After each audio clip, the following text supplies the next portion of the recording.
My roommate has been secretly seasoning my food for months, and I'm not sure how to feel about it. I found out yesterday that my roommate has been quietly fixing my cooking for the better part of a year, and I'm honestly more embarrassed than angry.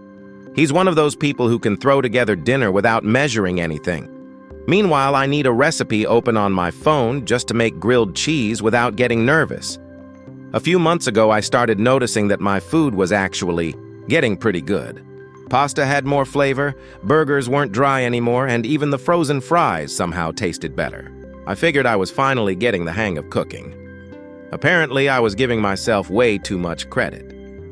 I got home early from work yesterday and walked into the kitchen while my dinner was still on the stove. My roommate was standing there sprinkling paprika into the pan like it was the most normal thing in the world. He looked at me, looked at the pan, and just said, "Well, this is awkward." After laughing for about 30 seconds, he admitted he'd been doing this for months. Every time I stepped away to grab a drink, answer the door, or go to the bathroom, he'd walk over and add whatever my food was missing because he couldn't stand watching me cook. According to him, the first time he did, it was when I made chili and somehow forgot salt. Not it needed a little more salt, but completely forgot it existed. He said he'd hoped I'd notice the difference and start seasoning things properly on my own, but instead, I just kept telling people I was finally becoming a decent cook.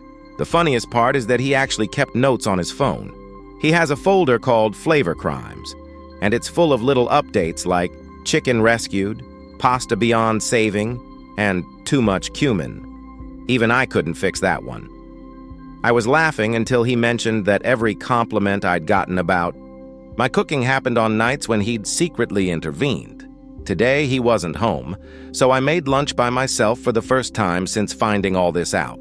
I tasted it, stared at the plate for a solid minute, and finally understood why he'd taken matters into his own hands.